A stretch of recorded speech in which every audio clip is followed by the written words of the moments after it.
परिस्थितियां कैसी भी हैं, लेकिन खुदा हमें ऐसे खुशी के अवसर बख्शता है ताकि हम अपने अजीजों के लिए प्रभु को धन्यवाद दे सकें, प्रभु का शुक्र मना सकें। और आज भी जब विशेष तौर पर फादर्स डे चर्चेस में सेलिब्रेट किया जा रहा है, तो हम भी उसी के मतलब खुदा के वचन पर गौर करेंगे कि खुदा का वचन हमें इसके बारे में क्या बताता है। प्यारे दोस्तों, सबसे पहले मैं बताना चाहूंगा कि फादर्स डे की शुरुआत कैसे हुई। There was a girl Senora Luis Marcador. ये एक ऐसी लड़की थी जिसने मदर्स डे पर प्रचार किए गए सरमन को सुना और बहुत ही उस सरमन से प्रेरित हुई। प्रोत्साहित होकर उसने इस विचार को रखा कि अगर मदर्स के लिए एक खास तौर पर दिन मुकर्रर किया गया है और उनके लिए ये सेलिब्रेशन किया जाता है और उनके लिए प्रभु को धन्यवाद किया जाता है, तो why not for men, for fathers, क्यों ना पिताओं के लिए, बाप लोगों के लिए भी ऐसा किया जाए। पहले जो सनोरा लुइस अपने 6 भाई बहनों में से एक थी, जिसके पापा ने, उनके पापा का नाम था विलियम जैक्सन, जिसने बच्चों की मां के देहांत के बाद अपने 6 बच्चों की परवरिश की। और सनोरा लुइस ने इस बात को महसूस किया कि पिताओं के लिए भी ऐसा एक दिन मनाया जाना जरूरी है। ये 19 जून 1910 में यूएसए के वाशिंगटन में स्पोकेन नाम के स्थान पर, जहां YMCA था, वहां पर पहली दफा फादर्स डे सेलिब्रेट किया गया। और तब से इस दिन को मुकर्रर किया गया। जून महीने में इसको मनाया जाता है और चर्च ऑफ नॉर्थ इंडिया में भी हर साल इस फेस्टिव को, इस फादर्स डे को सेलिब्रेट किया जाता है ताकि हम अपने पिता लोगों के लिए प्रभु को धन्यवाद दे सकें।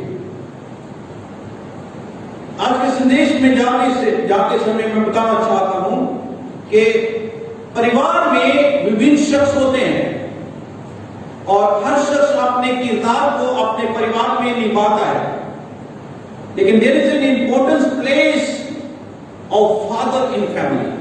परिवार में पिता की, बाप की एक अहम रोल होता है, अहम जगह होती है। आप परिवार को जानते हैं, जॉइंट फैमिली भी होते हैं और न्यूक्लियर फैमिली भी होते हैं। जॉइंट फैमिली वो होती है जिसमें दादा दादी, उनके बच्चे चाहे विवाहित हो के भी साथ रहते हैं, उनके कुंवारे बच्चे भी साथ में रहते हैं और ये सब उनके आगे पोते पोतियां, ग्रैंडचिल्ड्रन भी उनके साथ रहते हैं और इसको जॉइंट फैमिली कहते हैं। इसमें भी पिता की अहमियत होती है, लेकिन इसमें बड़े पिता यानी दादा दादी की अहमियत रखता है। लेकिन जब हम विशेष तौर पर न्यूक्लियर फैमिलीज की बात करें जो आजकल प्रचलित है, आम आप इसको देखते, न्यूक्लियर फैमिली होती है जिसमें माँ बाप और उनके अनब्याहे बच्चे उनके साथ रहते हैं और इसमें फादर की, पिता का एक बहुत बड़ा किरदार होता है। जब इसको डिस्क्राइब करें कि पिता का परिवार में क्या रोल होता है, तो विभिन्न पहलू इसके बताए जा सकते हैं, जैसे कि he is a hard worker, वो एक मेहनत करने वाला शख्स होता है। सारे परिवार की जिम्मेदारियां उसी के कंधों पर होती है। फिर इसे कहते हैं ही इज फूड अर्नर, वो भोजन कमाने वाला भी होता है। सारी जिम्मेदारियों में ये एक खास जिम्मेदारी है कि सारा परिवार उसी पे डिपेंड करता है, सबके लिए उसने भोजन कमाना है। इसके बाद कहते हैं ही इज ए प्रोवाइडर, वो अपने परिवार के लोगों की हर जरूरत को भी मुहैया करवाता है। He is also the protector of the family, वो परिवार को सुरक्षा प्रदान करने वाला भी शख्स माना जाता है। पिता की इतनी अहमियत होती है कि उसको एक पनिशर के रूप में भी देखा जाता है, सजा देने वाला। परिवार में अगर कोई गलत काम करता है तो ही हैज टू स्कोल्ड, उसी को डांटना भी पड़ता है, उसी को छड़ी भी उठानी पड़ती है। खुदा के कलाम ने भी लिखा है, जब नीतिवचन की पुस्तक में लिखा, अपने बच्चे पर छड़ी उठाने से मत डर, तू ऐसा करने से उसे मारेगा, मार नहीं देगा, लेकिन मत उसके चरित्र को बनाने का है। इसलिए he is also a punisher, he is also called an angry man, उसको गुस्से से बड़ा शख्स भी माना जाता है। एक बार फैमिलीज में बच्चे जब भी पिता को देखते हैं तो डर जाते हैं, कहते आ गए, है ना, इज़राइली। लेकिन he is also a loving man, वो प्यार करने वाला भी शख्स है, जो न सिर्फ अपनी बीवी को बल्कि अपने बच्चों को भी बड़ा प्यार देता है। इसलिए इन सब बातों को ध्यान में रखते हुए जब हम खुदा के वचन पर गौर करें तो पिता की अपने परिवार में एक अहम भूमिका होती है। विभिन्न तरीकों से वो अपने परिवार की देखभाल करता है, उनके लिए खाना इंतजाम करता है, सभी जरूरत को पूरा करने वाला है। इसी रीति से वो डिसिप्लिन को भी मेंटेन करने वाला होता है। आज हम फादर्स डे सेलिब्रेट कर रहे हैं। पैट्रियार्कल सोसाइटी में फादर ही परिवार का मुखिया माना जाता है और हम एक पैट्रियार्कल सोसाइटी में ही रहते हैं। मैं एक बात कहना चाहता हूं, मदर्स डे पर हम माओ को बताते हैं कि हाउ ग्रेट यू आर, कि आप कितनी महान हैं। लेकिन फादर्स डे पे पता क्या होता है? Fathers day we tell fathers what they need to do to be great। Fathers day पे हम पिताओं को ये बताते हैं कि महान बनने के लिए आपको क्या करना होगा। ये बात है। आज भी हम खुदा के वचन पर जब गौर करने जाते तो मैं इन बातों को आपके सम्मुख पे रखूंगा। प्यारे दोस्त, खुदा के कलाम में भी हम बहुत से पिताओं की बात करते हैं, बहुत से बाप फादर्स इन द बाइबल। नूह, जिसका जिक्र इब्रानियों का 11 की 7 आयत में कहा गया है कि वो एक सुरक्षा प्रदान करने वाला बाप ठहरा, कम से कम अपने परिवार के लिए। इसके अलावा इब्रानियों का 11 अध्याय उसकी 8 आयत से 12 आयत तक पढ़े तो वहां पर पता चलता ही इज ए फेथफुल, वो ईमानदार विश्वास योग्य एक पिता है। यकूब के बारे में आप कह सकते हैं, और भी बहुत सारे हैं। जब आप नेगेटिव रूप में भी वहां पर देखें तो बाइबल में हमें पता चलता कि एली को अक्सर लोग ऐसे पिता के रूप में देखते हैं जिसने अपने बच्चों की परवरिश अच्छे से नहीं की। उसके बच्चों का नाम था होप्नी और पीनहास, और इनकी स्टोरी को आप बखूबी जानते हैं, मैं आपको दोहराऊंगा नहीं। लेकिन आज मैं आपका ध्यान अलग तरीके से मुकद्दस कलाम में लेकर जाते हुए उस शख्स पर केंद्रित करना चाहूंगा जिसका जिक्र डॉक्टर लूक ने अपनी अंजील के 15 अध्याय में किया। खुदावंद यीशु मसीह ने दृष्टांत दिए और उन दृष्टांतों में एक स्टोरी ये भी सुनाई थी जिसे आप अक्सर पैराबल ऑफ प्रोडिगल सन कहते हैं, बुझाऊ पुत्र का दृष्टांत कह के जानते हैं। और इसमें आपने कई दफा प्रचार सुना होगा, विभिन्न अंदाज से इसको आपके सामने पेश किया गया होगा। कई दफा आपने उस बुझाऊ पुत्र के किरदार को समझा होगा, कई दफा आपने शायद उसके बड़े भाई के लिए भी सुना होगा कि उसका एटीट्यूड कैसा था। कई दफा आपने एक फादर के रूप में भी इसमें से सुना होगा कि वो फादर अपने बच्चे, बाप अपने बच्चे का कैसे इंतजार करता है।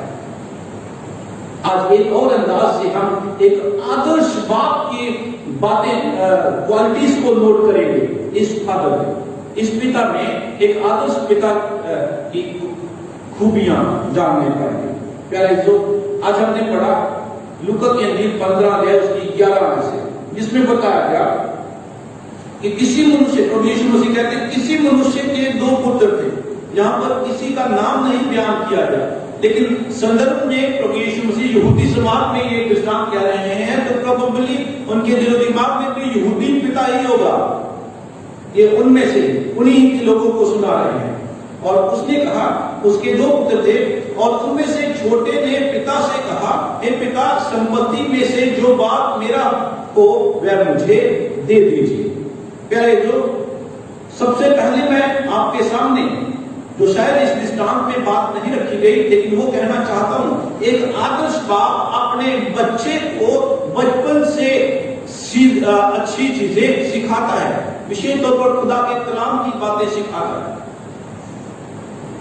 जब यहूदी संदर्भ में खुदा यीशु मसीह इस दृष्टांत को कह रहे हैं, तो मैं बताना चाहता हूं, यहूदी लोग अपने बच्चों को बचपन से ही खुदा की कलाम की बातें सिखाया करते थे, क्योंकि वो जिम्मेदार ठहराए गए थे। खुदा के वचन में यदि देखें तो व्यवस्था विवरण उसके 6 अध्याय और उसकी 4 आयत से आगे पर बताया गया है। प्यारे जो मैं आपको पढ़कर बता देना चाहता हूं, व्यवस्था विवरण उसका 6 अध्याय। ये उस समय की बात है जब मूसा इस्राएली कौम से कहते हैं कि ये वो हुक्म है, ये वो विधियां हैं जो खुदा बाप ने मुझे तुम्हें सिखाने के लिए दी हैं, ताकि तू और तेरा बेटा और तेरा पोता यहोवा के भय मानते हुए उन सब विधियों का और आज्ञाओं का पालन कर सकें और वे बहुत दिन तक जीवित रह सकें। 6 आयत से पढ़े तो वहां पर बताया गया, कहता 6 अध्याय 4 आयत से कहता कि इस्राएल सुन, यहोवा हमारा परमेश्वर है, यहोवा एक ही है। तू अपने परमेश्वर यहोवा को अपने सारे मन और अपने सारे जीव और अपनी सारी शक्ति के साथ प्रेम रखना। प्यारे जो यहूदी समाज में इस वर्ष को शेमा कहा जाता था, और ये हर बच्चा जिनके घर में पैदा होता था उसको बचपन से ही सिखाया जाता था कि वो इस बात को समझ सके कि यहोवा हमारा परमेश्वर है और वो एक ही है, और हमने उसको अपने सारे दिल से, अपने सारी ताकत, अपने सारी जान से मोहब्बत रखनी है, प्यार करना है और उसकी आज्ञाओं का पालन करना। आगे कहकर तो और ये आज्ञाएं जो मैं आज तुमको सुनाता हूं वे तेरे मन में पली रहें, इन्हें अपने बाल बच्चों को समझाकर सिखाया करना, घर में बैठे मार्ग पर चलते, लेटते, उठते और की चर्चा किया करना, और उन्हें अपने हाथ को चिन्ह के रूप में बांधना, और ये तेरी आंखों के बीच टीके का काम है, और इन्हें अपने अपने घर के चौखट की बातों और अपने फाटकों पर लिखना। जो घर में अगर पिता मुखिया है तो उसको अपने बच्चों को कलाम मुकद्दस की बातें सिखाने के लिए जिम्मेदार ठहराया गया। आज भी क्रिश्चियन कम्युनिटी में बहुत से घरों में पिता लोग अपने बच्चों को ये बातें सिखाते हैं। लोगों ने अपने घरों में वर्सेस लिख के लगाई हुई ताकि उनके बच्चे इन शब्द को जाने। आज ये बात कम देखने को मिलती है कि वे चलते समय, उठते समय, बैठते समय, लेटते समय इन बातों का जिक्र अपने बच्चों से कम करते हैं। Today, and all children are busy with the mobiles, with games. जब बच्चे आज मोबाइल और मोबाइल की गेम से बिजी हैं, तो मैं पिताओं को फिर से एक दफा याद दिलाना चाहता हूं कि खुदा के कलाम के मुताबिक आप जिम्मेदार ठहराए गए हैं कि आप अपने बच्चों को उन गेम से हटाकर, मोबाइल से हटाकर कलाम की बातें सिखाएं। मैं पूरी तरीके से मोबाइल के खिलाफ नहीं, because today we are living in a post modern world. हम पोस्ट मॉडर्न वर्ल्ड में रह रहे हैं जहां पर इलेक्ट्रॉनिक्स चीजों की भरमार है, और इनके बिना जिंदगी में आगे बढ़ना भी शायद संभव नहीं। लेकिन फिर भी खुदा का कलाम हमें अपने बच्चों को सिखाने की जरूरत है। व्यवस्था विवरण 8 अध्याय और उसकी 5 आयत में फिर से प्रभु का कलाम हमें इसी बात के लिए आह्वान देता है कि तब फिर अपने मन में ये तो विचार कर कि जैसा कोई अपने बेटों को ताड़ना देता है, वैसे ही तेरा परमेश्वर यहोवा तुझको ताड़ना देता है। बड़े सिमिलर बेसिक कंपैरिजन करते हैं। खुदा के कलाम में बताया गया है कि परमेश्वर अपने बच्चों को किस रीति से ताड़ना देता है, जैसे बाप अपने बच्चों को ताड़ना देता है। तो इसलिए हम बाप लोगों को अपने बच्चों को खुदा के वचन की बातें सिखाते हुए डिसिप्लिन में रखना भी बहुत जरूरी है। आज इस दृष्टांत में देखें तो छोटा कहता है, हे पिता, संपत्ति में जो मेरा बाप मेरा हो वह मुझे दे दीजिए। संदर्भ में फिर मैं आपको लेकर जाना चाहता हूं। यहूदी संदर्भ में एक बाप की जायदाद उसके बच्चों में उसकी मृत्यु से पहले तकसीम नहीं की जाती, और अगर तकसीम की भी जाती है तो उनको हिस्सा कैसे मिलता? बड़े को मान लो 2 बेटे ही हैं, इसकी विधि उसी संदर्भ में, बड़े को 2/3 और छोटे को 1/3। अब लेकिन इस बात ने उस ट्रेडिशन को नहीं रखा ध्यान में, लेकिन अपनी दरियादिली से अपने बच्चे के कहने पर उसका हिस्सा उसको दे दिया। अब तकसीम प्रोबेबली उसी रेशो पर किया जो यहूदी समाज में परंपरा थी। मान लो 900 रुपए हैं, बड़े को 600 रुपए आएंगे और छोटे को 300 रुपए, उसको उसका हिस्सा दे दिया। अब बड़ा बेटा बाप के साथ रह रहा है तो इसलिए वो दिया, तो लिविंग टुगेदर, एक साथ रह रहे हैं, नो प्रॉब्लम। लेकिन इस छोटे बेटे ने क्या किया? उसने अपना हिस्सा लिया और बुराई में चला गया। लिखा बहुत दिन उसने उनको अपनी संपत्ति बांट दी। बहुत दिन ना बीते थे कि छोटा पुत्र सब कुछ इकट्ठा करके दूर देश को चला गया और वहां उसने बुरे कामों में सब कुछ उड़ा दिया, और जब सब कुछ खर्च कर चुका तो कंगाल हो गया, अकाल पड़ गया, इसलिए उसके पास कुछ भी बचा ना। काम ढूंढने के लिए गया तो काम क्या मिला? सूरों को चलाने का काम मिला, और सूरों को चलाने के एवज में उसको उसका मजदूरी क्या मिलेगी? कहते जिन फलियों को खाकर सूअर अपना पेट भरते हैं, उन्हीं फलियों को खाकर तू भी अपना पेट भर सकता है। इसके अलावा खुदा का कलाम बताता उसको और कुछ भी दिया नहीं जाता। लेकिन वहां पर वो जब अपने आपे में आया तो सोचने लगा कि मेरे पिता के कितने ही मजदूर को भोजन से अधिक रोटी मिलती है और मैं यहाँ भूखा मर रहा हूं। कहता मैं अपने घर जाऊंगा, अपने बाप से कहूंगा कि मैं अब तेरा बेटा कहलाने के योग्य, मैंने स्वर्ग और तेरे खिलाफ गुनाह किया है, मुझे एक नौकर के रूप में ही रखा। जब वो अपने आपे में आया पश्चाताप करता है, लेकिन हम खुदा के कलाम में देखते हैं जब वो अपने घर में पहुंचता है, कहता है तब मैं उठकर अपने 20 आदमी, तब उठकर अपने पिता के पास चला। और यहां पर हमें एक आदर्श पिता की दूसरी तस्वीर को देखने को मिलता है। प्यारे दोस्तों, आज भी बहुत से परिवारों में बच्चे बिगड़ जाते हैं और घर से कई दफा चले भी जाते हैं,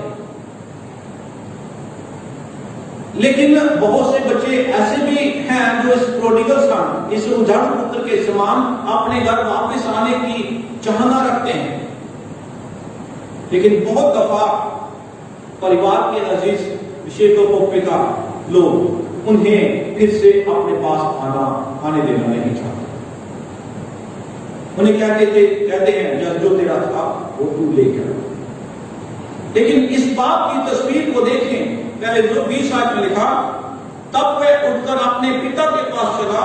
लिखा वह अभी दूर ही था तो उसके पिता ने उसे देखकर तरस खाया और दौड़कर उसे गले से लगाया और बहुत चूमा। आज कितने पिता हैं जो सचमुच अपने बाप के किरदार को इस रीति से निभाते हैं? When I was reading through this passage, जब मैं इस दृष्टांत को पढ़ रहा था, तो खुदा का रूह मुझे इसी बात के लिए प्रेरित करता था कि मुकद्दस कलाम में खुदा ने भी अपने आप को बाप के किरदार में हमारे लिए पेश किया है। और बाइबल में बहुत सी ऐसी वर्सेस हैं जिसमें खुदा को बाप के रूप में कहा गया है। जैसे आज हमने भजन संहिता 103 उसकी 14 आयत में पढ़ा, 13 आयत में पढ़ा, लिखा, जैसे पिता अपने बच्चों पर दया करता है, वैसे ही यहोवा अपने डरवैयों पर दया करता है। इसी रीति से यहां पर इस बाप ने भी अपने बच्चे पर दया करी है, तरस खाया है और दौड़कर उसे गले से लगाया, उसे बहुत चुमा। पुत्र ने 21 आयत में फिर से कहा, पिताजी, मैंने स्वर्ग के विरोध में और तेरी दृष्टि में पाप किया है और अब इस योग्य नहीं रखा कि तेरा पुत्र कहता। लेकिन क्या बाप ने उसके कहने पर कुछ कठोर रिस्पॉन्स दिया? नहीं प्यारे दोस्तों, एक आदर्श पिता प्यार से भरा रहता है और कभी भी अपने बच्चों को नीचा नहीं दिखाता और उन्हें गले से लगाता। जब हम 20 आदमी देखते हैं तब दौड़ उसे गले से लगाया और बहुत चुमा। 22 आयत में देखें तो एक आदर्श पिता अपने बच्चों के लौट आने पर खुशी भी मनाता है और ऐसा ही इस पिता ने भी किया। 22 आयत में लिखा, परंतु पिता ने अपने दासों से कहा, जब अच्छे से अच्छा वस्त्र निकाल कर उसे पहनाओ और उसके हाथ में अंगूठी और पांवों में जूतियां पहनाओ और पला हुआ पशु लाकर मारो कि हम खाएं और आनंद मनाएं। Let us celebrate. एक अच्छा पिता अपने बच्चों के लिए हमेशा खुशी मनाता है, उसे सेलिब्रेट, क्योंकि कहता, क्योंकि मेरा ये पुत्र मर गया था फिर जी उठ गया है, जो खो गया था अब मिल गया है। लिखा, और वे आनंद करने लगे। पहले जो आज जब पूरे विश्व में जहां पर भी पॉसिबल है आज फादर्स डे सेलिब्रेट किया जा रहा है, हमने भी खुदा के कलाम से इसी अंदाज से खुदा के वचन को सीखने की कोशिश की है। प्रभु का वचन हमें इसी बात के लिए सिखाता है। इस समाज में रहते, विशेष तौर पर परिवार में रहते, हर शख्स को अपने किरदार के में अच्छा बन के किरदार को निभाना है और विशेष तौर पर पिता को। इस पिता की तस्वीर हमें इसी बात के लिए प्रेरित करती है, विशेष तौर पर पिता को, बाप लोगों को इस बात के लिए प्रेरित करती है कि सबसे पहली बात, अपने बच्चों को बचपन से ही खुदा के कलाम की बातें सिखाएं। दूसरी बात, अपने बच्चों के लिए अपने प्यार को कभी मरने ना दें। गलतियां करते हैं, we all are human beings, even our kids, हमारे बच्चे भी तो इंसान ही हैं, वो भी गलतियां करते हैं, लेकिन एक मुआफी का जज्बा हमेशा अपने आप में रखें और उन्हें फिर से गले लगाने के लिए हमेशा तत्पर बने रहे। जिस रीति से इस उजाड़ू पुत्र के पिता ने उसको दूर से देखकर उसकी तरफ दौड़कर उस पर तरस खाकर उसके गले से लगाया, उसका वही रुतबा जो परिवार में पहले था उसको दिया। जरूरी बनता है हम अपने बच्चों को वैसे ही दें। फॉरगिव, आदर्श पिता हमेशा माफ करने वाला भी होता है। और आखिरी बात जो है वो अपने बच्चों के लिए खुशी भी मनाता है। जब उसका बेटा लौट आया, उसने सेलिब्रेशन का इंतजाम किया और खुशी को मनाया। कहता, मेरा ये बेटा मर गया था, जो जी उठा है, जो खो गया था वो मुझे मिल गया है। परमेश्वर हम सबको आज फादर्स डे पर खुशी के उपलक्ष्य में इस कलाम के द्वारा आशीषित करे और हमेशा ऐसी बोल बख्शे कि हम कलाम के मुवाफिक अपने किरदार को अपने परिवारों में निभाते खुशियां ला सकें। परमेश्वर इस वचन के द्वारा आप सबको बड़ी आशीष दे। जब आप अपने परिवारों की खुशहाली के लिए हमेशा तत्पर रहते हैं, खुदा आपके परिवार में बड़ी बरकत दे। खुदा बाप, खुदा बेटे, खुदा रूह के नाम से मांगते हैं।